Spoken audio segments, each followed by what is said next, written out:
नमस्कार दोस्तों, आप देख रहे हैं न्यूज नशा और मैं हूं आपके साथ अनु जैन रोहतगी।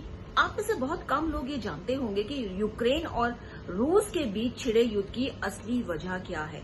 असली वजह है कि यूक्रेन नेटो जो ग्रुप है उसका सदस्य बनना चाहता था और रशिया इसके बिल्कुल खिलाफ था। और यही कारण है, बड़ी वजह है कि रशिया ने यूक्रेन पर आक्रमण कर दिया और अब इसी राह पर फिनलैंड और स्वीडन चल निकले हैं। दोनों देशों ने पेशकश की है नेटो का समूह का सदस्य बनने की और इससे रशिया बहुत ज्यादा खफा है।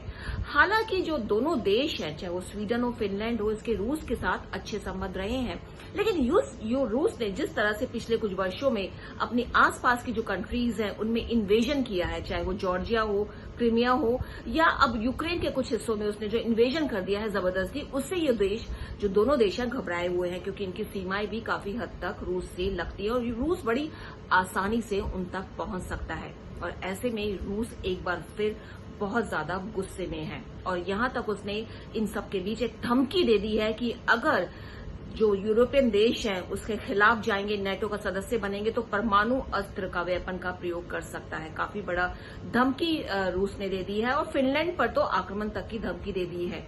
और इन सब के बीच अमेरिका में एक संस्था ने, एक एनजीओ ने जो सर्वे किया है, उससे कई बातें सामने आती है कि लोग कितने घबराए हुए हैं कि अगर न्यूक्लियर वॉर छिड़ जाती है। 58% जो अमेरिकी हैं, इस सर्वे से पता चला है कि वो घबराए हुए हैं कि रशिया कभी न्यूक्लियर आक्रमण ना करते। और वहीं दूसरी तरफ रशिया के 54% लोग अमेरिका से घबराए हुए हैं कि कहीं वो हम पर आक्रमण ना कर दे। 69% जो रशिया के लोग हैं उन्होंने इस बात का डर व्यक्त किया है कि कहीं न्यूक्लियर वॉर न छिड़ जाए, अमेरिका न्यूक्लियर वॉर न छेड़ दे।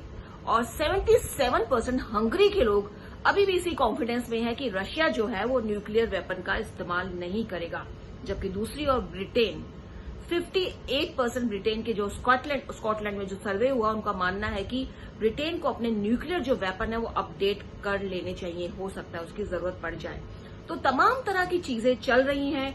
दो देश नेटो का सदस्य बनना चाह रहे हैं, रशिया ने धमकी दे दी है, लोग घबराए हुए हैं और इन्हीं बातों पर हमने चर्चा कर रहे हैं। हमारे साथ फॉर्मर मेजर जनरल पीके सहगल सर है, फॉर्मर मेजर जनरल जेके बंसल है। आप दोनों का स्वागत है।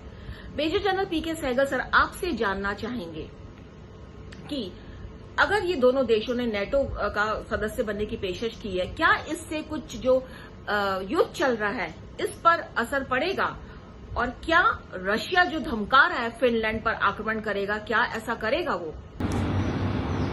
रशिया यूक्रेन की लड़ाई से पहले फिनलैंड और स्वीडन के रिश्ते नाते रशिया के साथ काफ़ी ज़्यादा अच्छे थे, काफ़ी मजबूत थे। लेकिन फिनलैंड और स्वीडन दोनों काफ़ी से ज़्यादा चिंतित हैं रशिया के रवैये को देखकर। 2008 में रशिया ने जॉर्जिया के 20% एरिया को ऑक्यूपाई कर लिया। 2014 में उसने क्रीमिया को ऑक्यूपाई कर लिया और 2022 में बड़े पैमाने पर उसने युद्ध छेड़ दिया है यूक्रेन के ऊपर और यूक्रेन के ईस्टर्न यूक्रेन और सदर्न यूक्रेन के हिस्सों को भी रशियन टेरिटरी के अंदर इंटीग्रेट करना चाहता है। इसको देखकर ये दोनों देश घबराए हुए हैं, चिंतित हैं और नेटो की तरफ मुंह मोड़ रखा है। जहाँ तक स्विट्जरलैंड का ताल्लुक है, स्विट्जरलैंड के कोई डायरेक्ट एक्सेस या डायरेक्ट बॉर्डर्स नहीं है रशिया के साथ में और स्विट्जरलैंड तक पहुँचने से पहले रशिया को अनेकों नेटो के नेशनों से मुकाबला करना पड़ेगा। ऐसे में मुझे नहीं लगता किसी प्रकार से स्विट्जरलैंड जो है अपनी न्यूट्रलिटी को छोड़ेगा, क्योंकि स्विट्जरलैंड को अपनी न्यूट्रलिटी से हर प्रकार से फायदा ही है, किसी प्रकार से कोई नुकसान नहीं है। ऐसे में स्विट्जरलैंड को कोई यू टर्न या दोबारा इसके बारे में सोच विचार करने की आवश्यकता नहीं है। तो जैसा कि सर ने बताया कि 30 देशों की परमिशन लेनी पड़ेगी एप्लीकेशन डालने के बाद और इसमें महीने भी लग सकते हैं, साल भी लग सकते हैं। तो रशिया को ऐसी कोई चिंता करने की बात नहीं और रशिया शायद ये जानता भी होगा ये बात और वो फिनलैंड पर जो आक्रमण की बात कर रहा है वो ऐसा करेगा नहीं, क्योंकि डायवर्जन नहीं होगा, क्योंकि उसका पूरा ध्यान यूक्रेन पर लगा हुआ है। और इन सब के बीच जो रशिया लगातार धमकियां दे रहा है यूरोप में गैस की सप्लाई बंद करने की, क्योंकि यूरोप के ज्यादातर देश रशिया पर डिपेंडेंट है और रशिया इस बात का पूरा फायदा उठा रहा है। कुछ देशों को तो रशिया ने ब्लैकमेल करना शुरू कर दिया कि उसको पेमेंट जो है रूबल में करनी पड़ेगी। चलते हैं जेके बंसल सर के पास। सर, आपको क्या लगता है जो रशिया धमका रहा है तो कितनी सप्लाई रशिया करता है और किस तरह से यूरोप के देश है वो प्रभावित होंगे इससे, और जो फिनलैंड और अगर हम स्वीडन की बात करें, उनको भी जो है रशिया सप्लाई करता है, तो किस तरह से प्रभावित होगा? क्योंकि गैस पर बहुत से यूरोप के देश रशिया पर और तेल पर, ऑयल पर रशिया पर डिपेंडेंट है। इसमें कोई शक नहीं, यूरोप के सभी देशों की ज्यादातर गैस सप्लाई रूस से है।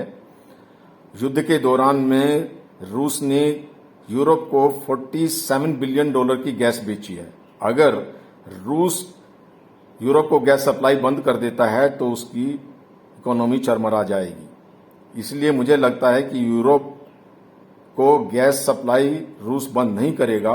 74% रूस की गैस यूरोप को ही जाती है।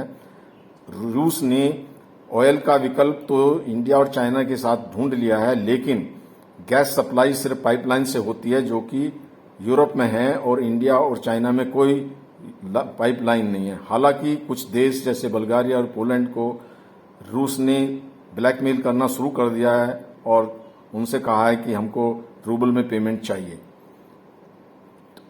यूरोप देश ये भली भांति जानते हैं कि रूस कभी भी उनकी गैस सप्लाई बंद कर सकता है। इसको देखते हुए उन्होंने विकल्प ढूंढने शुरू कर दिए हैं। गैस की सप्लाई के लिए कुछ कंट्रीज हैं जैसे कतर, अल्जीरिया, नाइजीरिया, उनके साथ बातचीत चल रही है। इसके अलावा जो रिन्यूएबल एनर्जी है, विंड, न्यूक्लियर एनर्जी और सोलर एनर्जी की तरफ भी उन्होंने फोकस करना शुरू कर दिया है। और यूएस ने भी 15 बिलियन क्यूबिक मीटर गैस का कंसाइनमेंट भेज दिया है, जिससे कुछ राहत यूरोप के कंट्री को मिलेगी। यूक्रेन पर आक्रमण के बाद जो यूरोप के सभी देश बहुत खौफ में हैं कि उनके ऊपर भी आक्रमण हो सकता है, और वो ये भली भांति जानते हैं इससे उनकी रक्षा नाटो ही कर सकता है। और इसी चीज को देखते हुए स्वीडन और फिनलैंड ने भी ये एक निर्णय ले लिया है कि वो नाटो के मेंबर बनेंगे। हालांकि रूस ने सिर्फ गैस और बिजली सप्लाई बंद करने की धमकी फिनलैंड को नहीं दी, उसके ऊपर युद्ध की धमकी दे दी है और अपने जो हथियार तान दिए हैं। लेकिन इन सब चीज को दरकिनार करते हुए फिनलैंड ने डिसाइड कर लिया है कि वो नाटो में सम्मिलित होंगे। अगर नाटो में सम्मिलित होने से पहले रूस फिनलैंड या स्वीडन पर हमला करता है तो यूके उसकी मदद करेगा। युद्ध के मैदान में अपनी मिलिट्री भेजकर ये एग्रीमेंट हो गया है, और यूएस जैसे यूक्रेन को हथियार भेज रहा है उसी प्रकार से हथियार भेजता रहेगा। हालांकि रूस ने यूक्रेन को बर्बाद कर दिया ये कि नाटो में वो सम्मिलित नहीं हो, लेकिन उसके बावजूद नाटो मजबूत हुआ और जो रूस के बॉर्डर के पास चला गया। 1300 किलोमीटर बॉर्डर जो है वो रूस का फिनलैंड के साथ लगता है, वहां पर नाटो की सेना पहुंच जाएगी, लातविया, लिथुआनिया इन जगह में पहुंच जाएगी। तो जो खतरा रूस को बढ़ गया है इससे कम नहीं हुआ। तो जैसा कि सर ने बताया 74% डिपेंडेंसी है यूरोपियन देशों की रशिया के ऊपर, और कुछ कंट्रीज जिसमें पोलैंड है, बुल्गारिया है, उसमें उसको थ्रेटन भी करना शुरू कर दिया। रशिया ने ब्लैकमेल करना शुरू कर दिया है कि रूबल में वो पेमेंट करे, और इस सब के बीच जो यूएस है वो मदद कर रहा है। और इन जो कंट्रीज है, यूरोपियन कंट्रीज है, उन्होंने भी ऑल्टरनेटिव जो है तरीके ढूंढने शुरू कर दिए हैं। ऑयल के लिए डिपेंडेंसी चाइना और इंडिया पर थोड़ी बहुत हो, लेकिन गैस की जो पाइपलाइंस हैं वो उसके लिए जो है वो कुछ यूरोपियन कंट्रीज से होकर गुजरती हैं, और डिपेंडेंसी बहुत ज्यादा है। और यूक्रेन युद्ध के कारण जो ये सब गैस है उसके कारण जो यूरोपियन कंट्री है वो खुलकर रशिया का विरोध नहीं कर पा रही है, और सबसे बड़ी वजह यही है। और इन सबके बीच एक बार दोबारा पीके सहगल सर आपसे जानना चाहेंगे, क्योंकि जैसा कि हमने देखा है पिछले बहुत से सालों से जो ये दोनों कंट्री है, फिनलैंड है, स्वीडन है, इनका रशिया के साथ काफी अच्छा संबंध रहा है। और क्या कारण है कि रिश्तों में इतनी खटास आ गई? क्यों डर लग रहा है इन दोनों कंट्रीज को? और इस सबके बीच स्विट्जरलैंड जो अभी तक एक न्यूट्रल कंट्री है और वो किसी भी सदस्य नहीं है नाटो का, आपको लगता है क्या वो भी डरा हुआ है कि रशिया उस तक पहुंच सकता है? क्या वो भी आने वाले समय में नाटो देश में जो समूह है उसमें शामिल होने की पेशकश कर सकता है? फिनलैंड और स्वीडन दोनों न्यूट्रल देश हैं। सेकेंड वर्ल्ड वॉर में दोनों ने न्यूट्रलिटी दिखाई, लेकिन इस समय रशिया के रवैये को देखकर वो अपनी सुरक्षा को सुनिश्चित करना चाहते हैं, इसीलिए वो नेटो का मेंबर बनना चाहते हैं। इससे रशिया को चिंता तो है, लेकिन रशिया साफ तौर पर जानता है कि नेटो के लिए उनकी एप्लीकेशन अभी मूव नहीं हुई। एप्लीकेशन मूव होने के बाद में पूरे 30 देशों का यूनानिमस अप्रूवल होना चाहिए। उसमें काफ़ी समय लग सकता है, कई दिनों से लेके कई महीने कई साल लग सकते हैं। ऐसे में इस समय स्वीडन और फिनलैंड का नेटो के लिए अप्लाई करना, उसका किसी प्रकार का कोई असर नहीं पड़ेगा लड़ाई के ऊपर। और मुझे नहीं लगता कि रशिया को इस समय रिएक्ट करने की आवश्यकता है। यस, वो प्रेशर बना रहा है, धमका रहा है, लेकिन इसके अलावा कुछ नहीं करेगा, क्योंकि रशिया जो है इस समय फुली इन्वॉल्व है यूक्रेन के अंदर, और वो अपने फोर्सेस को किसी प्रकार से दूसरी जगह पे इन्वॉल्व नहीं करना चाहेगा, क्योंकि अगर एक और फ्रंट खोला तो उसके लिए काफ़ी ज़्यादा मुश्किल की घड़ी हो जाएगी।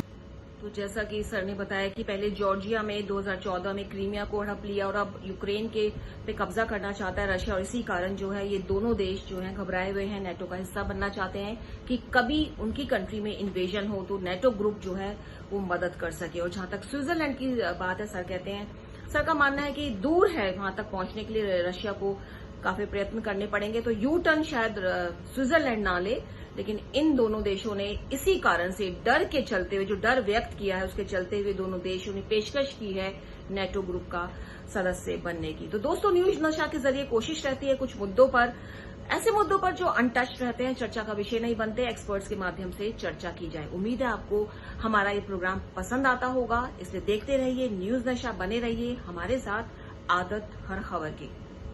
और आप हमसे जुड़े रहने के लिए सब्सक्राइब करें YouTube पर, फॉलो करें Twitter पर और लाइक करें Facebook पर। और ज्यादा जानकारी के लिए आपको टाइप करना होगा सिर्फ न्यूज नशा।